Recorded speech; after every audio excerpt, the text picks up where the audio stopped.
Pontiac. This is Mayor Deirdre Waterman, and I'm here with a group who is going to do a presentation for us today as we're all still home, sheltering in place, and I hope we're all being careful and being safe as we're still in this COVID-19 emergency. As we're being home, we want to realize that there are safety factors that we want to emphasize. Children are home a lot more now than they were when they were attending school in person.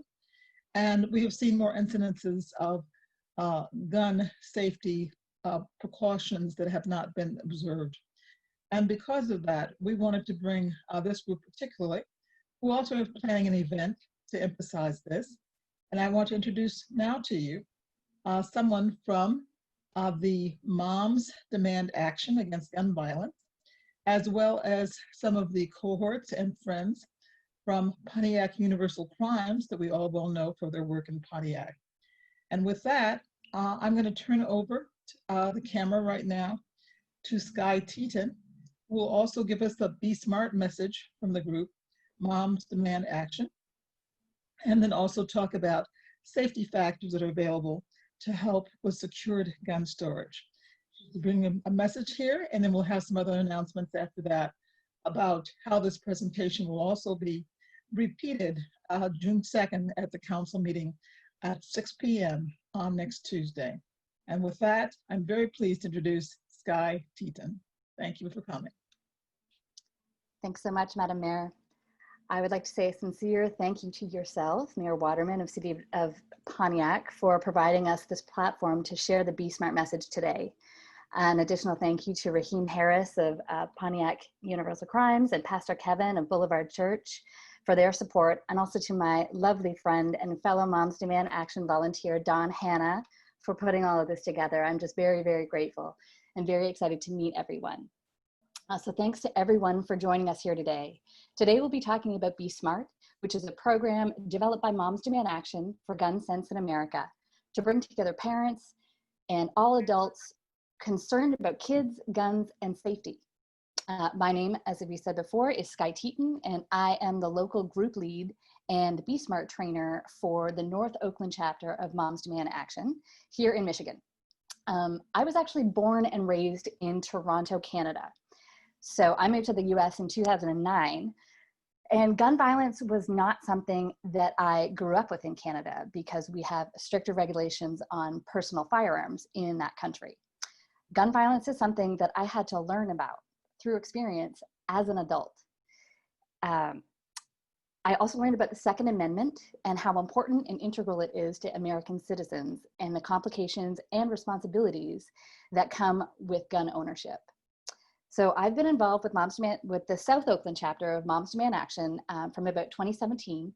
And in January of this year, I volunteered to help expand our membership into the North Oakland region, which of course includes Pontiac. We have membership meetings on the last Wednesday of every month. We're doing them via Zoom right now, and all are welcome to join us. And with that, I'm going to start our presentation.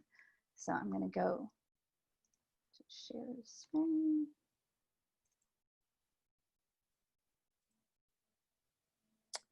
So thank you for joining us here today. Today we'll be talking about Be Smart, as I mentioned, our program developed by Moms Demand Action to bring together parents and all adults concerned about kids, guns, and safety. Firearms are the second leading cause of death for American children and the leading cause of death for Black children in America. As this slide shows, nearly 1,500 American children under the age of 18 are killed with guns every year, an average of 4 children a day. When American children are killed with guns, the majority of those deaths, 53%, are homicides. That's nearly 800 children per year. Additionally, 600 children die by firearm suicide each year, and nearly 100 are unintentionally shot and killed. We know that approximately 4.6 million US children live in a household with at least one loaded and unlocked gun. While school shootings and mass shootings typically make the national headlines, the reality is that for children under the age of 13, gun homicides most frequently occur in the home. And one study showed that nearly 90% of unintentional shooting deaths and injuries among children under the age of 15 actually occur in the home. What's more is that we know that in incidents of gunfire on school grounds, 78% of shooters under the age of 18, they obtained their guns from the home or from the homes of family members or friends. Now, I know that this is an emotional issue, as it should be, and we may come from very different walks of life. Many of you may be parents. Some are gun owners, some are not. You may have had personal experience with guns, and some of you may have even been impacted directly by gun violence. You know, we believe that most gun owners want to be responsible gun owners. So we're here to talk today just about what all of us, gun owners and non-gun owners alike, can do to make sure that children don't have unsupervised access to guns. So for now, we're going to leave politics at the door, and we're going to agree on 3 things. Number 1, we all want kids to grow up happy and healthy. Number 2, we each have the right to make responsible decisions about how to protect our homes, our families, and communities, including whether or not to have a gun in our home. Number 3, if we can prevent even one child gun death or injury, it's our responsibility to do it. We're not here to talk about laws or policies, so we're going to set those aside. I want to take a few minutes to talk specifically about what the consequences of unsecured guns look like. On this slide, you'll see just a few headlines from stories from across the country, although we know there are many incidents that obviously go unreported. So some of you may remember from the news the first story at the top left. In January 2018, there was a school shooting in Kentucky at Marshall County High School. At least 16 people were shot and wounded. 2 of them, Bailey Hope and Preston Cope, were killed. The 16-year-old shooter had gained access to his stepfather's unsecured pistol from his bedroom. The next tragedy took place in May of 2018. A 4-year-old boy from Louisa, Virginia, unintentionally shot his 2-year-old brother, Tyson, after accessing an unsecured gun that was kept high in an upper cabinet. The next headline on the bottom left illustrates when kids are looking to carry guns out of fear, easy access to guns can help facilitate that cycle of violence. Like 17-year-old Zeke of Jackson, Mississippi, who told the Jackson Free Press that some young people in his community, they carry guns out of fear of being robbed or shot. And they believe that having a gun will allow them to defend themselves. Let me also point out in our final story about 13-year-old Mikey from Brewster, New York. Mikey was a friendly, popular 8th grader. He was an expert bowler and an avid athlete. He loved video games. In January of 2013, Mikey came home from school and took one of his father's unlocked, loaded guns and shot himself. His family knew Mikey to be a happy kid, and they don't believe he had planned to die that day. But with easy access to a loaded gun, Mikey made an impulsive decision that tragically became a fatal one.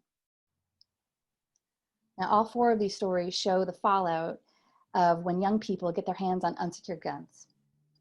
No story is quite the same, but all are tragic and all are preventable. It's important to remember that even, It's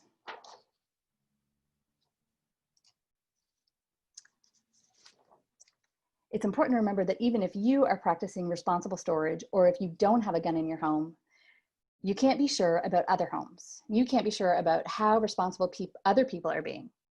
And that's where our Be Smart program becomes helpful. So what can we do? We can learn to be smart. So let's start with S. S stands for Secure Your Guns in Homes and Vehicles. 13 million households with children contain at least one gun.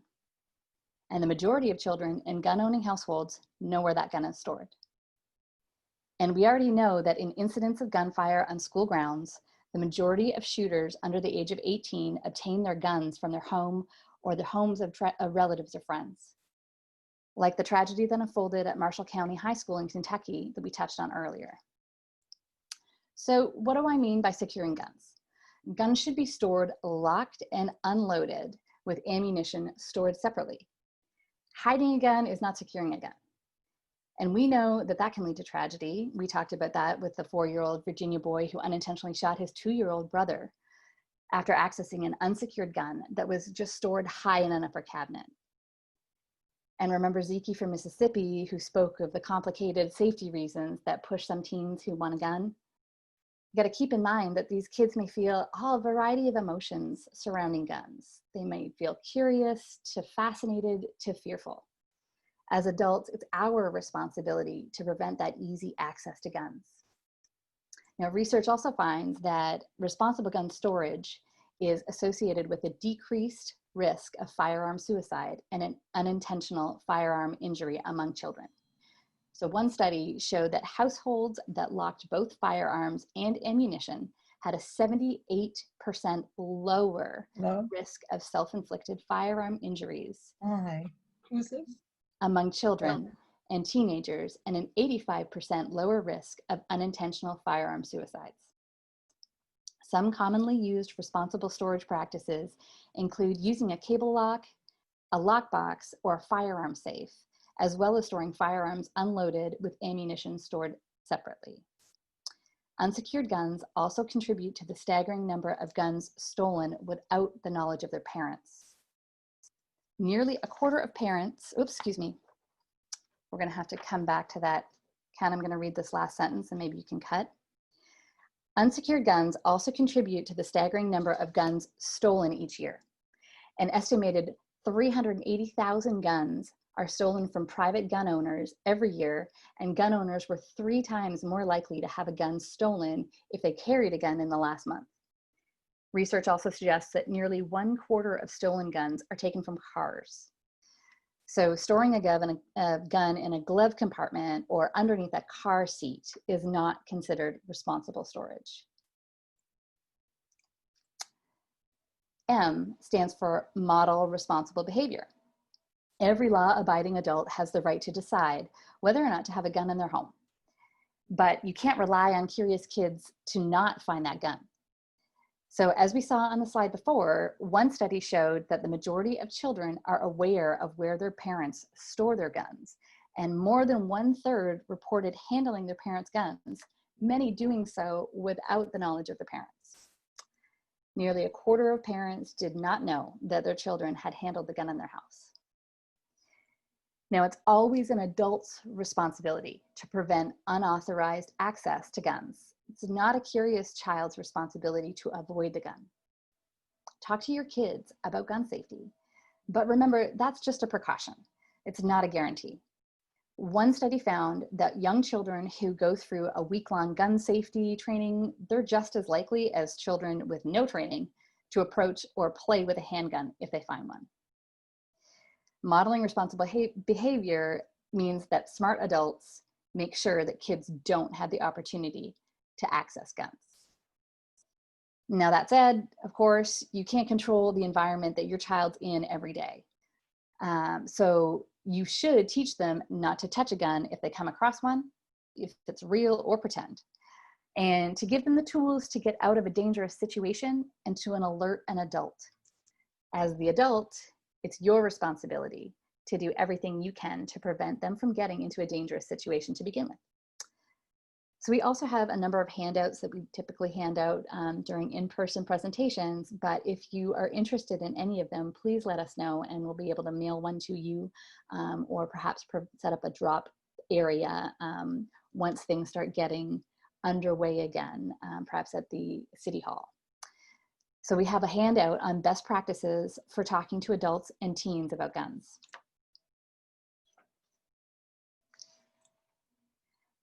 Now, A, as we've mentioned, there are approximately 4.6 million US children living in a household with at least one loaded and unlocked gun. That's why you need to ask about firearms in other homes your child visits. That's the A in SMART. So for the parents or caretakers in the room, do you ever ask about certain things before you allow your child to go to a friend's house or another home? I mean, I know that for me, my son has a dairy allergy and we have a cat. So whenever I'm texting with a friend, if someone's coming over to my house, I always kind of offer up, oh, we've got a cat. And, you know, Bodhi, we don't drink any dairy here. So if your kid likes milk, maybe they'll also like this. My son is 7, so I often talk about car seats. You know, I'll need a car seat if I'm going to be driving, or you need my car seat if you're going to be driving my son around. And that is sort of how I incorporate the topic of gun ownership into a conversation. Asking about guns in the home should be as natural as asking about any other safety issue, but it can seem really awkward at first. So try making it a part of your general safety conversation, and you might try asking by email or text. Sometimes adding that little veil makes it a little less awkward. There's an example here on the screen where you're talking about allergies perhaps, and another safety question. You can just kind of slide it in there. I always offer in advance that we have a gun, we have a rifle, but it's locked in a safe downstairs and the ammunition is stored separately. And I've never really had any issues. No one's ever been appalled, and everyone's been very grateful when I've offered up that information, and things tend to really kind of roll out from there. So that's a suggestion. So in R, let's talk about recognizing the role of guns in suicide, which is the R. Access to a gun can mean the difference between life and death. We saw that in Mikey's story. As our children get older, you may need to consider taking another look at your storage methods. If you've been using a simple cable lock like this one here, you may want to think about getting a gun safe. We all know how curious children can be, and so the older that they get, the more resourceful we need to be and to act accordingly. Also, if you know that your loved one is in distress, and during these COVID times, I know that there's so many stressors on our kids and also on fellow family members and our spouses, you might want to consider temporarily removing a gun from your home. So you take this information into consideration. Most people who attempt suicide don't die unless they use a gun. In fact, 85% of suicide attempts with a gun result in death. That's a much higher fatality rate than any other means of self-harm. And this contributes to the fact that 40% of child suicides involve a gun. If you consider temporarily removing a gun from your home, how can you do that? Where do you bring it? So some local law enforcement agencies may be willing to temporarily store your guns. Some licensed gun dealers or gun ranges may also be willing to store your guns for you. Or you could temporarily store them at the home of a friend or a family member.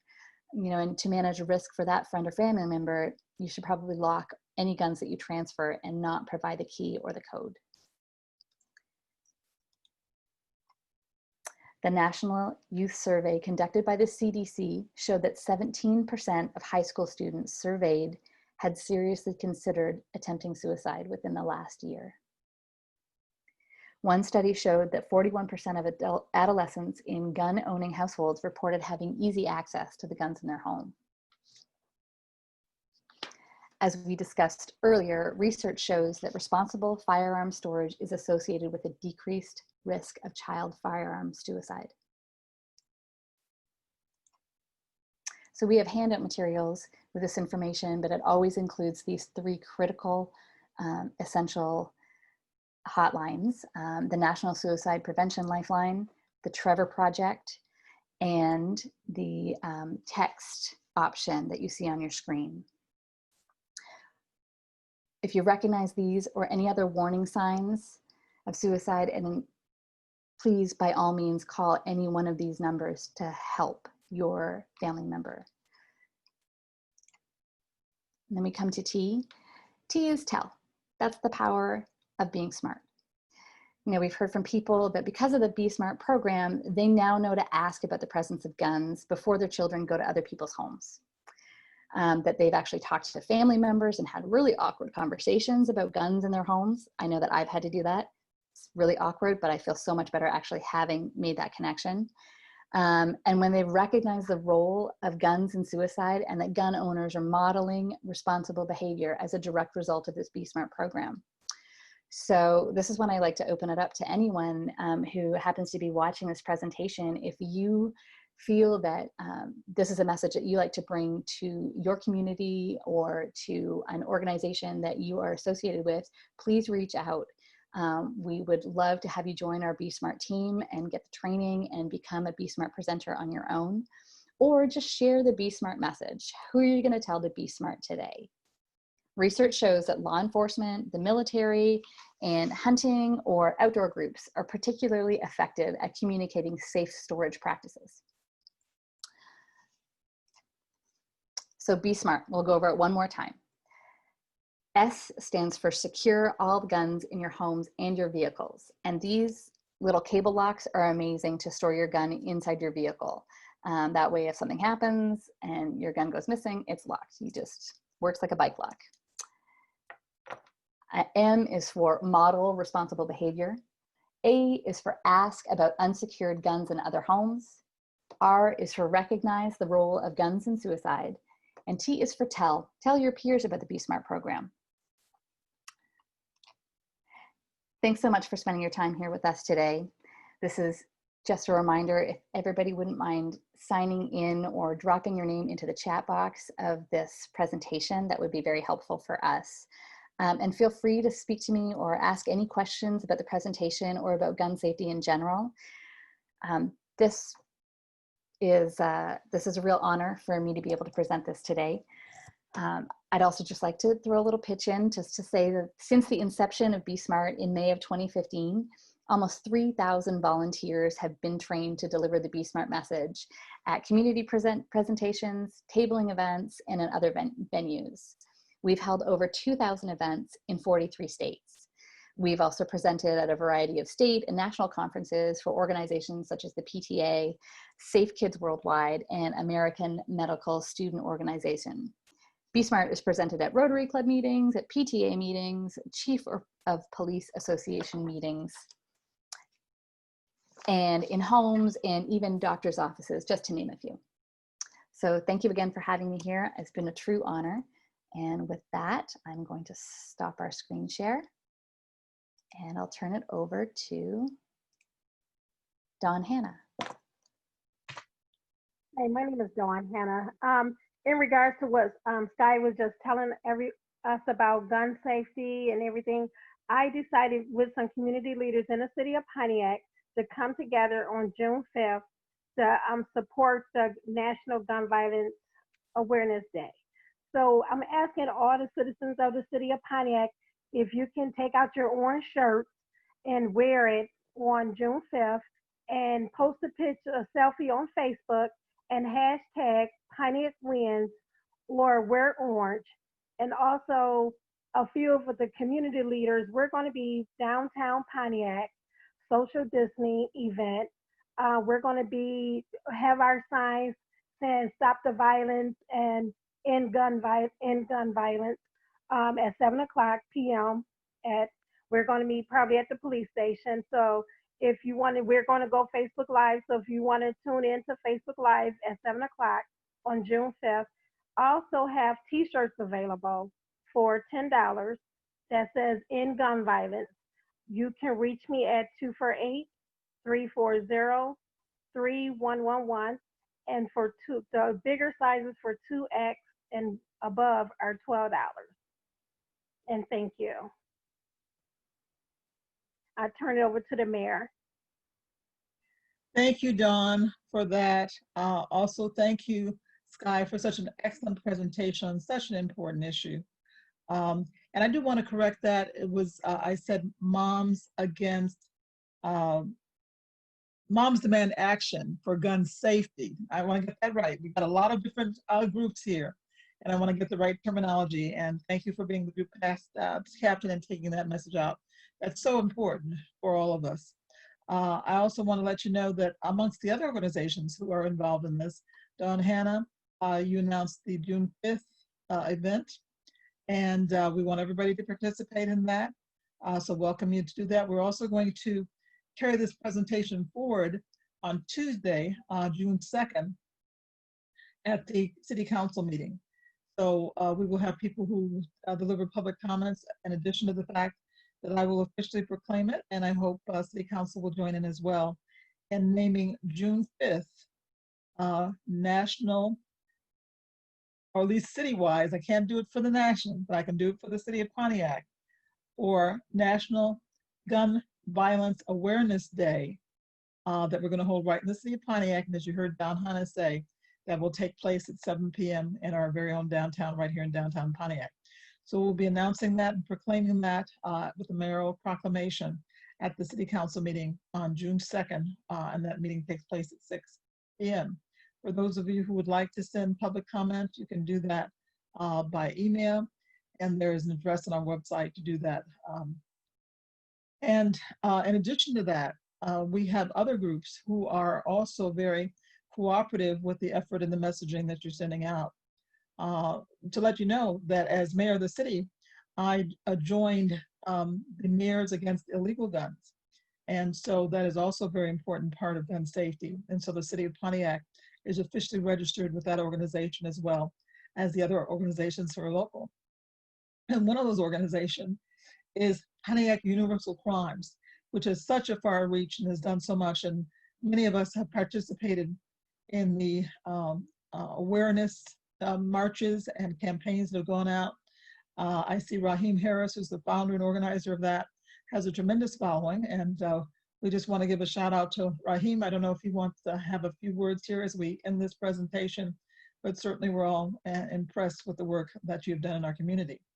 Not to mention the fact that we work hand in glove with the sheriff's deputy, the sheriff's captain of the substation here, local person, Captain Andre Ewing, who keeps me up to date on their attempt to control violence in the city. In fact, he sent me an email about a few days ago that they had taken 4 people with illegal guns off the streets just a few days ago, making us 4 guns safer here in Pontiac. And that's so important for all the groups who recognize the importance of that. I also would like to introduce members of my staff who are here. Dwayne Lyons, who was our community relations specialist, but now is the executive aide. And he has helped so much to unite a lot of these neighborhood groups to carry the messaging and to show the support from this administration. And also there are several of our specialists from our senior center who are carrying out that message of wellness to our seniors now that the senior centers have been shut down for the COVID-19 crisis. We have Linda Simpson, we have Gladys Smith, and raise your hands and let the audience know they'll see you, as well as Kenyatta Bowman are on the screen for us today. So I thank Ken Martin from our IT staff for putting this all together. And I would like to also recognize Mia Reed and Pastor Kevin Sanders for the work that you have done that affects our communities. So with that, I am going to conclude that by saying that we're happy for all those who tuned in. For those of you who've heard the messaging, we hope we will carry it forward throughout the community, through your household. Safety starts at home and spreads from there. And I thank you all for coming. And with that, I say good evening, stay well, be safe. From the city of Pontiac, if there's anything we can do to support you, let us know. We're here to serve you. Thank you.